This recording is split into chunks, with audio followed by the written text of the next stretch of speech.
Hey guys, and welcome back to my YouTube channel. In today's episode, I just kind of want to come on and encourage someone who is kind of like myself, and you find yourself being in a space where you're really creative and you're just not really sure like how to kind of go about bringing your ideas to life. You may be in a space where like geographically you feel like you just don't meet a lot of people who kind of resonate with you. You kind of have a hard time communicating your ideas, and you may be in a space in your life where you don't really know what the idea is that you kind of want to bring into fruition, and you're also still working a job. So that was kind of a lot, but if this video finds you and you know are hitting on all those things and this is for you, first I want to start off by saying it's really bold. I got my eyebrows done, and like this is kind of like threading. I don't know what happened there, but yeah. So I'm gonna start off by kind of talking a little bit about my outfit, just because I feel like I'm coming on. I'm kind of fabulous today. So I got this dress from Old Navy. It's really cute. I'm actually gonna post something. I'm gonna give you guys something in the community section of this look, because this was one of my favorite looks. And I have these really cute sandals by Antonio Milani, I want to say that's his name. I got them from Dillard's. Super cute, super fun. These earrings are from Shein. I think at this point, if you're not getting your accessories from Shein, what are you doing? And this dress happens to be a $3 dress from Old Navy, so it's really sickening. So I just kind of want to come on and share that.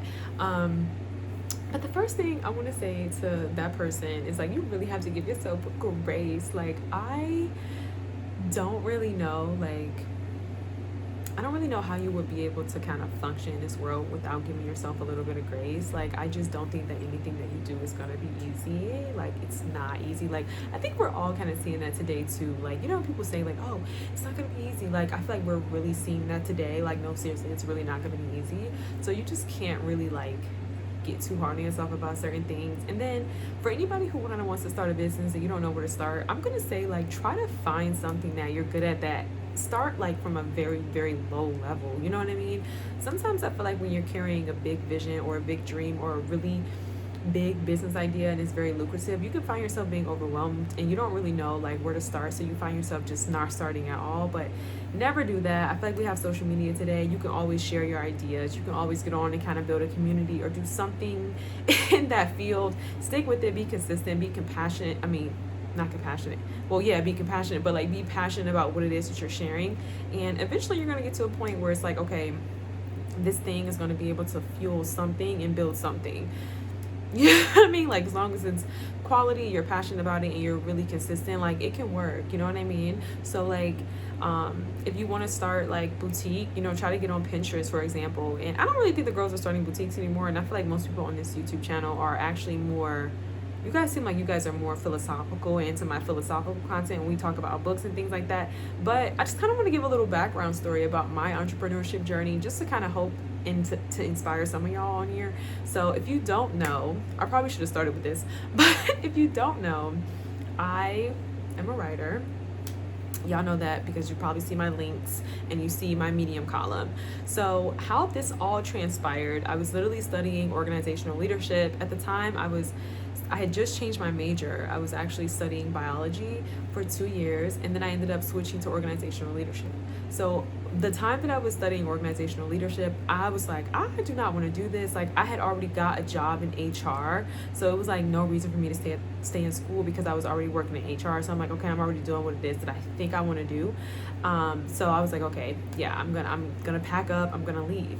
I did have a little inkling before I dropped my classes in organizational leadership to actually go and study journalism, but at the time I was like, no. So I remember literally the last day of my class, I started a blog. I literally was like, I'm about to just start a blog and I'm about to just write about this journey of achieving my dreams. At the time, I was so big on motivational content, and I was so like, excuse me, I had some ruffles, but I was so big on motivational content. I was so big on like just positive content. I was really into like manifestation. I was really into like Les Brown. I listened to so many Oprah Soul Sunday videos. Girl, you couldn't tell me nothing. I was like, okay, I'm gassed up. I'm ready to actually jump out and like start to try to do something. So I started my blog. It was called The Creatives.site, and I'm really, really proud, because what I was able to do with that website was really connect with a lot of different people. Like, my stats, I mean, there were so many people from different countries and just everything. I ended up getting an audience of like over 6,000. I did that for 2 years. I ended up writing a book, which you guys are gonna hear about that soon. Okay, so I wrote my book. I ended up changing the site. I didn't write anymore, but I did, after I published my book, I went on to do podcasting. So I was podcasting in like 2020. This was kind of like when podcasting was kind of like first, you know what I mean? It was more accessible. Like we had Anchor, so it was on your phone. So it was easier. You didn't really need like a podcast studio. You didn't need to go to nobody's radio station. It wasn't giving Ryan Seacrest. Like it was just like, you could really go and actually like start a podcast. So did that. Did that, and stuck with that for a while, built the audience. Wasn't really able to kind of bring some, I think I was able to bring some of my audience from the creatives over to, my podcast, which at the time I started on SoundCloud, actually, which is so crazy. I started my podcast on SoundCloud, and I was using GarageBand to edit. But that ended up transpiring into like Anchor, because Anchor was more accessible. I don't think I used any other site, but yeah, so it was Earthen's Den. And I was just really coming on with like a lot of encouraging words, a lot of positivity, things like that. And then I switched it to, I can't remember what I switched the podcast to, but it was Earthen's Den, and then I switched it to Renaissance Room, which is where y'all see me at today. So I remember being in New York City, like at the time, you guys, when I did the Creative site, taking it back, I literally did not know how to design. Like I had no idea how to create like a website and like graphics. So what I did was I literally went on Google. I took templates of like the characters that I wanted, the imagery that I wanted, and I literally cut it out with scissors and I pasted it and I colored it and everything. And what I did was I took it, scanned it, got flyers made. I was having to go to New York because I do this thing where I go to New York, like it's kind of been this thing of like once a year type of thing. And so I scanned these flyers, went to the library, got a bunch of flyers, and then I went to New York, right? I was happening to go to New York. So I put all my flyers up in Soho. I remember I met with my friend who was modeling for Gucci. I was like, hey, do you think people are gonna, look into my blog? Because, I got these flyers and things like that. And it was really cool because when I look back, the graphics were really bad, but it was like really cool. It was like, got anxiety, check out Creative Sensei. And when I got home on my flight, I ended up having like 55 views that day. So honestly, I think it worked. But I say that to say, like, it was very scruffy in the beginning for me. Like, I think even just as a writer, like, in the ideas that I have and where I am now versus where I started, like, I can honestly say being consistent with my writing, I know this story was kind of all over the place. I'm going to give you just a little bit of detail. So that ended up transpiring into my book, ended up transpiring into a podcast, and now here I am on YouTube. But prior to YouTube, you guys, I was actually on Medium. So I was writing my essays on Medium, and it actually started out, like when I first started writing on the Creative site, it was really just giving like, day in the life, but blogger edition. It was like, today was a rough day, but it's okay because the birds are out, and you know what I mean? Like, so it was still giving like that, but it wasn't giving where I am today. So it's really cool to just kind of see my journey as a writer. I've worked in like community centers with kids because I'm also a mentor. So it's like, I've done stuff like that. I've worked as a writing facilitator, which I never thought I would do. So just working with like kids and doing poetry and things like that, like, creative writing. And it's just so crazy. I did go back to school to study journalism for a while. My teacher was like really fond of me. I have to say this because I was really proud of myself, but he's really fond of me and just my critical analysis. So I say all that to say, like, it's still very scruffy and it really doesn't make any sense. And it's still kind of like, I can look at it and be like, it's not coming together. It's not coming together. Like, this is a mess. We're still all over the place. But literally, when I look back on how this thing, all of this, right, it just started with the blog. Like, I would just say that is so huge. Now, the second thing I'm going to say outside of giving yourself grace is staying consistent. And this is so true. Like, I used to be somebody who was like so against consistency. Like, the word used to just make me so mad. And I think it was because I was not consistent, but I also think it was because I was still figuring out what it is that I wanted to do. I didn't really know what I wanted to do. So I was kind of frustrated, and people were like, stay consistent, when I was really just in the trial period of everything. I'm like, I don't know what I want to do, right? So I would say stay consistent. For me doing the podcast, for me doing the blog, for me doing all those things, I didn't tell y'all this too. I used to do spoken word, and to be at this place now where I'm really into like nonfiction, and I'm into literature, and I'm into history, and I'm like really, you know what I mean? So it's just like, I just say that to say like, keep going. You know what I mean? Like really keep going, because you just don't know. And it looks like nothing, especially when you're someone and you maybe are a content creator or whatever it is that you do. Because to be honest, nobody can be you. That's another thing I keep in mind, honey. Nobody can be you. Nobody knows what it takes to be you. Nobody knows your plight, your journey. We can have an opinion, but we don't really know. But that's a lot of growth that takes place when you're consistent. That's a lot of growth that takes place when you like really stick with your thing. I've had people comment on this channel and say like, oh, you sound so good as a speaker. Do y'all know my first podcast is probably, I'm not even going to tell you where to go find it. Please don't. But that first podcast was a mess. I was stuttering. You know what I mean? And even still, there was a point in time where I was so afraid to come on camera. That's why I have so many podcasts. If you guys, I have so many podcasts. If you guys actually listen to the Renaissance Room or go find it on Apple or on Spotify, there's like 346 episodes. You know what I mean?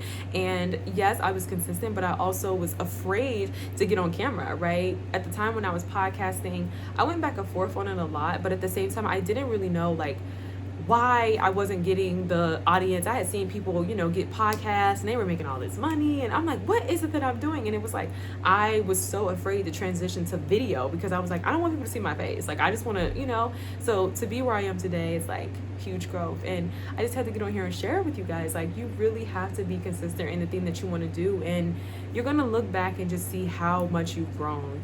You know what I mean? I would definitely say one of the biggest lessons in all of this was like, stop running and hiding, because I feel like I did that with all of my different brand names, from rebranding my podcast to even rebranding my blog to, you know what I mean? All those different things. It makes it hard for people to kind of follow the work that you do. So yeah, and I would definitely say too, if you're someone and you do have art of any kind, definitely share it. Back in the day, I used to use Tumblr. I don't think that that's a thing anymore, but I feel like we have a lot of sites today where you can really share your work. Share it on everything. Share it on every platform. I just wanted to get on here. This is just a quick video, but stay consistent. Like, and nobody knows what you do but you. You know what I mean? And nobody really, like, I feel like I used to be someone too who was just like, oh, I'm just not getting the support, I'm not getting the recognition. Like, I just had all of these bouts and like all of these expectations, but honestly, nobody can really build your thing but you. And when I think about the pressure that I put on myself, it's not really other people judging me, it's the pressure that I put on myself. But I literally can honestly say, like, when you are consistent, you can kind of see your vision. You can just kind of see how it starts to fall in line. Like, the ideas that I have now and the things that I want to do now, I never saw that when I just started writing. I was like, I'm just, listen, you know what I mean? I'm just going to be a writer, and that's all I know I want to do. And I honestly have always known that I wanted to be a writer. Like, I was only ever good in English. I'm not going to say that. But I wasn't the best in other subjects. I just had no interest. But English was my thing. Like, I was really good in English, and I took AP English, and I just loved it. And my teacher loved me. And I remember literally sitting in class and I was looking up like careers, it's like a senior. I'm like, okay, what am I gonna do with my life? 16, and I remember I was like, I want to be a journalist, but then I see that they didn't make any money, and I was like, well, I don't know, I guess I gotta go to school to be a doctor. And let me say this too, right? I do think there are a lot of times where, depending on your passion, depending on the thing that you do, sometimes you are like, yeah, I wish I would have went to school to be a doctor, right? If you are someone who maybe values prestige, or you maybe value, certain things, but, hey, that's just the honest truth. So I just think you have to just be honest with yourself. In life, there are trade-offs, you know what I mean? Would I have been happy being a doctor? Probably, because the money was pretty good. But would I ever, pursued my dreams as being a writer? I don't know. Would I be the person that I am today? I don't know, right? By following my dreams, I was really able to create like a lot of experiences. I learned a lot of lessons, and it really helped develop my personality. I feel like I was able to come into who I am. I feel like had I went to school to be a doctor, I don't think that would have been the outcome. And I don't really know what that would have been. But I do think I probably would have been happy because they make a decent amount of money.